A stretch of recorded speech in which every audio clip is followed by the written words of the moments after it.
Alright, as I adjust my camera here. Alright, so just recorded the Globes video. Now we're going to go into the BAFTA video here. I haven't talked about BAFTA yet. And I've got a few predictions here. As I've mentioned a few times this year, I'm writing for Cultured Vultures. Actually, a few of their owner-operators are based out of England, so they know a little bit more than I do as far as movies over in England playing better or worse than they do over here in the States. And we've seen a couple times here in the last few years. Doesn't happen often, but every once in a while there's a film that plays over here that does not play over in London because it's not released in time. And it's, I'm trying to think, my mind's going blank here as far as when the last time that happened, but it's been a little while. Most of the time the films that get nominated at the Oscars or in Oscar play also get nominated over here. So, yeah, so for the early BAFTA predictions here, we're just really going to look at the animated feature category, the screenplay categories, acting, directing, and film. Don't have solid predictions yet for the Best British Film because there's a little bit of investigation you have to do into that. I have a few kind of films to throw out there that are probably count, and that'll probably be in the runnings there. So, so we'll go ahead and start with animated feature here. Okay, I'm thinking, I think this one's really going to be a case where we really see this lineup with the Oscars here. We're going to see Incredibles 2, Isle of Dogs, Spider-Man, Into the Spider-Verse, Murray, and Ralph Breaks the Internet. Yeah, I think those 5 got in at the Globes. They, for the most part, I think all 5 of them were nominated by the Broadcast Film Critics Association. So yeah, I think that's the way those are going to go. Okay, so that's about all I have in that category. Okay, then we've got the adapted screenplay category. I've got one or two small changes here then at the Oscars. I've got Black Klansman in there, Beale Street, Stars Born, Can You Forgive Me? I've got Widows in as well. Since this is BAFTA, and Widows was actually originally based on a British television show. So I think there's a little bit, not to sound stereotypical in that way, but I think Widows might actually play a little better over here at BAFTA than it did anywhere else. It got skunked at the Globes and at SAG as well, so I could see it making the 5 for adapted screenplay. I mean, you still got First Man in there in play. There's an argument made for Crazy Rich Asians. I'm trying to think what else. But yeah, those are kind of the 7 or 8 we're kind of circling around there for adapted screenplay. Original screenplay, I've got The Favorite, Green Book, Vice, Roma I have in there too. And my 5th one over here is actually Bohemian Rhapsody. Again, since Bohemian Rhapsody, Queen, was a British rock band, I think it stands to reason it might score better over here than it did, again, than it might at the Oscars in a few of the top categories. I can see Bohemian Rhapsody, I believe it's going to qualify for Best British Film here. I'm going to look this up again, but since, oh, that's the song, I'm trying to find the film. Since a couple of the producers, like we've got Jim Beach on here, he was the manager of Queen, so he counts as, because you have to be a British citizen or born in Britain to qualify as a producer. You have to be a producer on the film who's British to qualify for Best British Film. So I think Bohemian Rhapsody, then, yes, since it is Jim Beach, he qualifies for that. I can also, yes, see it getting into screenplay. I think Rami Malek, yeah, he's probably in for Best Actor over here, too. I don't know if it can make the leap for Best Film over here, potentially, but again, it has to beat out a lot of other stuff to make it. I think it'll probably do well in the tech categories. I can see it going in for the makeup. I can see it getting nominated for the costumes, maybe for the production design, potentially. I don't know if we can go all the way for stuff like film editing or cinematography, but they've got a sound category over here, just one sound category. I can see Bohemian making the sound category, too. Okay. For supporting actress, I think both Rachel Weisz and Emma Stone are pretty solid locks for The Favorite. Claire Foy is British. I think she'll get in for First Man. I have Regina King in for Beale Street. My 5th one is actually Margot Robbie for Mary Queen of Scots. I said in my other previous video I saw Mary Queen of Scots. I was not impressed in the least by her performance, but play Queen of England. I mean, Yeah, it's kind of hard for me to see her being left out unless they just totally dodge that film. I mean, I can see that one again. I think it has British producers on it, so that gets in for British film potentially. There's a scenario where Saoirse Ronan gets in for lead actress, even though that category is pretty stacked this year. She can make it in. Margot Robbie, I mean, for supporting actress. I believe it's in that original screenplay category. I could be wrong about that. Let me just double check that. I forget which one it's competing in. It's either, well, it's obviously one or the other. Okay, it's adapted from a book, so yeah, that'd be adapted screenplay. Maybe. I didn't particularly think the script was anything strong, so potentially. Obviously, yes, production design and costume design, I think, are going to be definites in that category. Makeup as well, so yeah. So yeah, that could end up with 5 or 6 nominations. Okay, I'm going with the Oscar 5 for supporting actor: Mahershala Ali, Timothée Chalamet, Richard E. Grant, Adam Driver, and Sam Elliott. We could see maybe Michael B. Jordan get in for Black Panther, potentially Sam Rockwell for Vice. I think those two are also juggling around in the Oscar predictions there. In case somebody like Sam Elliott falls out, he did miss the Globe after all. The other 4 have made it everywhere else, so yeah, they're good to go. Nicholas Hoult is actually one I've got an eye out for this one for BAFTA. The favorite might actually land, again, more nominations here than it does at the Oscars, maybe. Nicholas Hoult is kind of one of those performers and one of those roles, I guess, for the film, having not seen it, that is being bandied about there. Same for Best Actress, where I think I'm keeping the same 5 that got into SAG here as 2, and I have them all at the Oscars, too. It's Glenn Close, Lady Gaga, Melissa McCarthy, Olivia Colman, and Emily Blunt. Again, I would look out for somebody like a Saoirse Ronan here. I would also look out for Yalitza Aparicio. You have to remember a few years ago with the foreign performances, BAFTA is no exception to at least nominating them. Isabelle Huppert did not make it in a couple years ago because the film did not play in time. That's one of them, is Elle. But they did give Charlotte Rampling, I believe, was nominated the year before for 45 Years. That wasn't a foreign language film, but that was nominated for Best British Film as well. And also remember that Jennifer Lawrence lost for Silver Linings Playbook to what's her name, Manuel Riva for Amour. So they do like the foreign language performances. So somebody like Yalitza can get in over Melissa McCarthy potentially, or maybe over Emily Blunt. I know that sounds ridiculous, but you never know. You never know. Okay, lead actor. Let's see here. I've got Christian Bale in. I've got Rami Malek in, definitely. I've got Viggo in. I've got Bradley Cooper in. I'm going to go actually a little different here than everybody else, and I'm going to leave John David Washington out. I'm going to leave Ryan Gosling out, and I'm going to leave what's his name? Ethan Hawke out. I'm going to put in Willem Dafoe for At Eternity's Gate. It's Van Gogh, or Van Gogh, as he's pronounced over here in some of the foreign languages there, foreign countries, I mean. So I definitely think he's definitely got a better threat in that way. I believe the film is qualified and stuff for everything over here. Actually, At Eternity's Gate might be another one that has a British producer on it, so that might actually, I don't know if it would make it in for those 6 best British films, but potentially. So I have him getting in instead of John David Washington and some of the others there. However, those 4 I named other than Willem Dafoe all made it into SAG, and John David Washington was the 5th one. I think if he gets in at BAFTA, though, in the same way that Daniel Kaluuya made it in last year for Get Out at BAFTA, if he can seal that, then I think he's got that 5th slot at the Oscars. If it's Ethan Hawke, I think he comes back into the conversation in a big way, and I think after missing SAG and Globes, he did get Critics' Choice after all, and John David Washington did not. It was actually Willem Dafoe and Ethan Hawke who got that 5th and 6th slot over John David at the Critics' Choice.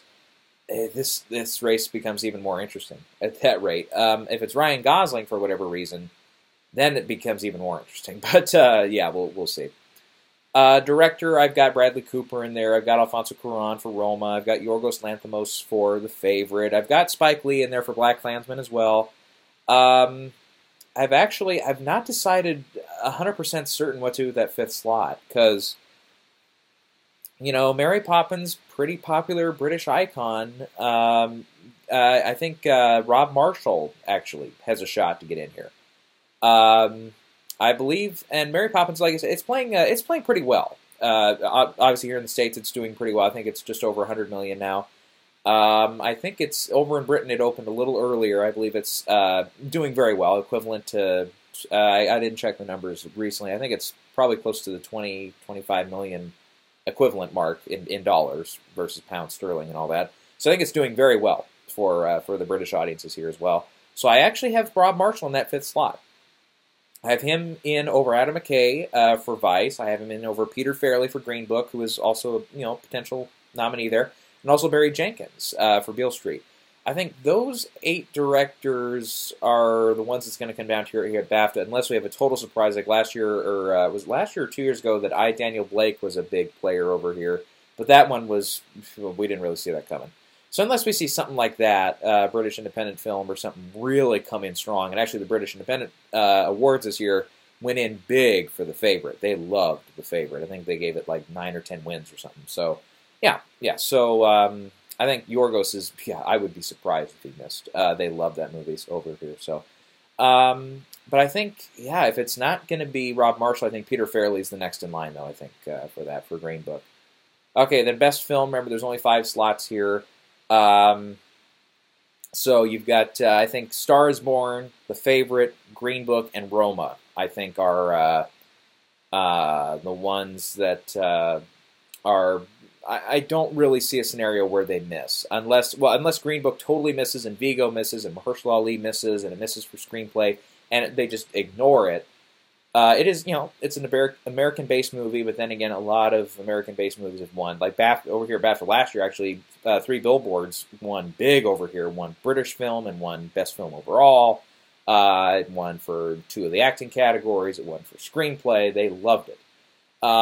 It did come from British director. Keep that in mind too. And you do see, if it's particularly if it's a British director directing a pretty American-based movie like American Beauty, did well over here years ago. I think it won all of the top categories: screenplay, actor, actress, director, picture, I believe. Then sometimes they'll respond to it a little more. But I think Green Book. Yeah, that one's probably pretty good to go. Star is Born is one that everybody loves, so I think that's in. Roma very much appeals, it's a Mexican film, but appeals very much to the European, like I said, bicycle thieves kind of style film, and so I can see that one getting in. So then you got Black Klansman, you got Black Panther, Beale Street Could Talk in there, Mary Poppins is another potential bet. But for the 5th slot, I actually picked Bohemian, actually. Shit, did I just contradict myself earlier? Yeah, it is, like I said, it's British biopic. Yeah, I think Bohemian is one I can see kind of dipping its toes into both Best British Film and Best Film Overall, like The Favorite, I think. I think The Favorite is going to be a lock for that British film category, because I'm pretty sure it qualifies there. I'm going to double-check that, actually. I think it was produced in England as well. Ed Geaney, I believe. Let's see here. He produced Room, and he's Irish, so I think that counts, right? I'd say you got anybody here who can help me. Yeah, let me know if that counts or not. Yorgos is from Greece, so that does not count. The other 2 producers I do not know. So, but this, there were a couple things at the Independent Spirit Awards and stuff that this was taken out of due to the technicality because it was produced in London, or in England. So, there were a few technicalities there that disqualified it from being eligible for a few of the Indie Spirit Awards. I'm going to look up, because Ed Geaney produced Room. I'm going to see, did that make it in for Best British Film? I thought, for whatever reason, I thought it did. Let's see, British Independent Film. Let's see here. Let me look up. Oh, shit. I was hoping that would take me to the year. Okay, that's all right. I can get to it from here. I love Wikipedia when it does this. Okay, 2015. I know, Best British Film went to Brooklyn. I remember that, but for whatever reason, I thought I remember seeing Room was included in that list of Best British Film, but Okay, now I can't find the category here. Best debut by a British writer. Outstanding British film. Here we go. Well, let's see. You had... actually, hold on. Mystery solved here. We've got C.C. Dempsey, I believe is the name. She or he, I'm not sure their gender there, is a producer on The Favourite, and that was nominated. The Lobster was nominated for Best British Film. So, and as was Yorgos. Well, it's, unless because there were a couple different producers on The Lobster. If one of them that was a British producer is not a producer on this one, then I think then it gets it doesn't count. Yeah, like I said, Mary Poppins Returns. Actually, hold on, let me double check that one. That might qualify for Best British Film. Let me look up the producers on that. Okay, not Rob Marshall. Okay, no, that one, no. Rob Marshall's not... yeah, he was more in Madison, Wisconsin. No. Mark Platt, I know. Producer on La La Land. Yeah, he's not British. And I'm pretty sure John DeLuca is not British, but I don't know. Yeah, it's a British icon, but that doesn't necessarily mean that it's qualified just because of that. The Happy Prince, I know, is one that was scored a couple nominations at British Independent Spirit Awards. I remember the trailer for that looked pretty good. It did not really pick up here in the States. I don't know if it even premiered here in the States. If it did, then it was, just kind of came and went. But that's one I could see definitely being in play there. Mary Queen of Scots, yeah, we mentioned. Man, I'm trying to think if there's any other left field ones that are maybe in the Oscar race. Well, I did mention Vice. Vice, I think, could be a player for Best Film. I don't know if it will get nominated, but I think it's going to be in play. Like we said, Adam McKay for director. I think all of the producers on Vice are American, though. So yeah, I'm just trying to think now just of all the different potentials for that, because it's 6 films, and I know a couple of them are just going to be random ones that I don't know from that came out in Britain and were successful there, but did not play well over here. And they're the names of films that I either don't know or don't remember. So they kind of came and went on the radar there. So. Yeah, let's see. Once again, we talked about it in the other video here. Nominations for BAFTA are announced on the 9th of January, so that's coming up here a little over a week away from the time of this recording. I think this is going to be my only prediction video for BAFTA here, but yeah, I'm kind of looking down the list here to see what else. Really quick, let me just look down a couple of the other things I could potentially get in that I haven't named yet. Yeah, we talked about Vice a little bit there. That one I think is in the Best Picture lineup here at the Oscars. Might, if it does well here at the box office too, so far it's doing all right, but if it continues, that could maybe start crawling up the list there for Best Picture and start, getting out of that 7 to 10 range and more up to the 5 or 6 range. See, we mentioned Bohemian. Let's see here. First Man might have a British producer on it, maybe. I don't think so, but I could double check. You got no, he's American. Giselle's American. Yeah, I don't think so. I don't think any of the producers on BlacKkKlansman or Black Panther are British. I don't think Green Book either. Green Book actually, yeah. If it does qualify for British film, then maybe actually that one takes off. American. I know Peter Farrelly's American. He's a producer on it. Nick Vallelonga, the son of Vigo's character in real life. I know he obviously must be Italian. American, so that doesn't count. Yeah, so I guess Green Book probably won't be in that list either. Roma, since it was produced in Mexico. Actually, I don't know. On a technicality, then, if it has, like I said, if it has a British producer on it or somebody who's lived in Britain for a long time, but I think most of the producers and everybody involved on the crew and cast of Roma were all from Mexico. So yeah, that wouldn't get them very far. Star is Born, I believe. Everybody there is American too. Yeah, I'm kind of looking through here, but yeah, Todd Phillips is definitely American, and this guy Bill Gerber, John Peters obviously is American, Bradley Cooper of course. So yeah, yeah. No, we could go through the whole list here, but yeah. Anyways, so Yeah, I kind of mentioned Widows a little bit. I don't see that one going all the way through for Best Film and Director and the rest of them there. And I don't really see somebody like Ryan Coogler breaking through in the director race just for that one. No. Um, yeah. Yeah, we mentioned Yalitza and well, maybe Viola Davis for Best Actress for Widows. Possibly, possibly, possibly. Who else here? Yeah, we mentioned actors like Ethan Hawke and those types there. Yeah. Let's see, supporting categories. Yeah, we mentioned. Well, Nicole Kidman maybe for Boy Erased potentially, but again, I don't see that one scoring a bunch of nods otherwise. Um, yeah, yeah, supporting actor. We feel like I think we've run the gambit on that one.